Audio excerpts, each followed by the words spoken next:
শালা ইধর না মেরি বাত শুন, তোদের কাছে দেখে নেবো শালা। কি হয়েছে দাদা ভাই?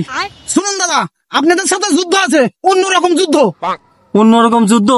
সেটা আবার কিরকম যুদ্ধ রে?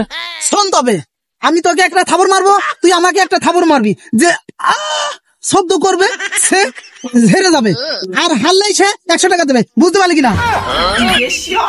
রে যুদ্ধের কথা কয়া নতুন ব্যবসা ধান্দা নাকি? মনে করুন তাই, তাহলে শুরু হয়ে যায়। আচ্ছা শুরু কর। দাদা আপনি বাংলাদেশি, আমি বাংলাদেশি কি সুরমান করি, আপনি আগে শুরু করেন।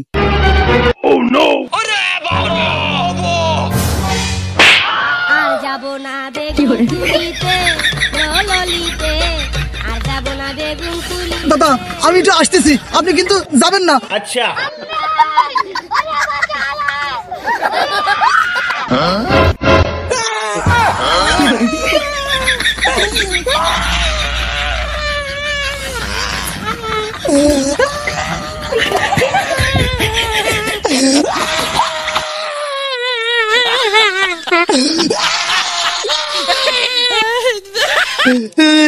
শালা মেরে আমার দাঁতের পাটি মাটি সব নরমাল করে দিয়েছে।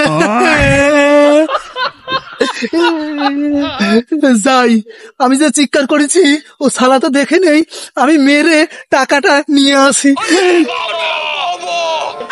দাদা আপনাকে ধন্যবাদ, আপনি এখনো আছেন।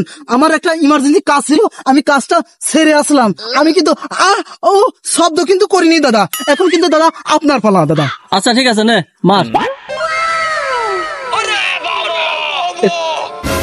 শালা কি এমন মারবো, শালার দাঁত একটু শ্মশানে পাঠিয়ে দেবো শালা। থাম, এই নে আমি হেরে গেছি।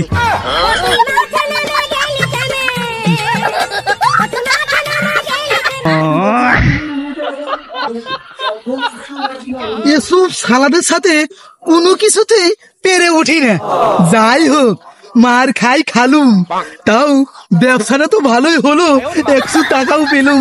এখন থেকে এই ব্যবসাটাই করতে হবে দাদাদের সাথে।